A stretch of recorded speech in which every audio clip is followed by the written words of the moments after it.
сәлеметсіздер ме оқушылар? Бүгінгі сабағымыздың тақырыбы графикалық редактордағы фигуралар. Бүгінгі сабақта білеміз, Paint графикалық редакторындағы фигураларды пайдаланып сурет салуды. Тақырыпқа байланысты сөздікті дәптерімізге жазып алайық. Paint редакторында фигуралар бастапқы мәзірде құралдар тақтасында орналасқан. Paint бағдарламасында шеңбер, үшбұрыш, төртбұрыш, ромбы, бесбұрыш, алтыбұрыш, дөңгеленген төртбұрышты белгі және де сопақша белгі сияқты фигуралар бар. Paint редакторында фигураның стилін өзгерту үшін контур және заливка батырмаларын пайдаланамыз.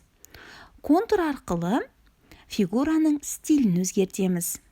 Заливка арқылы фигураның ішін толық құйып бояйтын боламыз.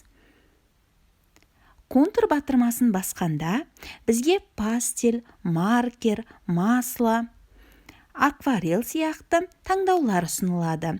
Осы арқылы берілген фигураның контурын салалатын боламыз. Заливка бөлімінде бізге пастель, маркер, акварель сияқты таңдаулар ұсынылады. Бұл арқылы біз фигураның ішін бояйтын боламыз. Түстерді таңдау арқылы фигуралар боялады.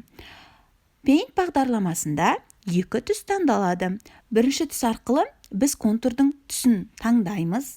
Екінші түс арқылы фигураның фонының түсін таңдаймыз. Яғни толық құйып бояйтын түсті таңдайтын боламыз.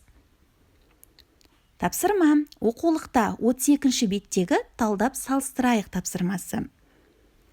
Бұл тапсырмада бізге суреттер берілген. Суреттер қалай ерекшеленіп тұр? Салыстырып, айырмашылығын тап. Бүгінгі сабағымыз аяқталды. Сау болыңыздар.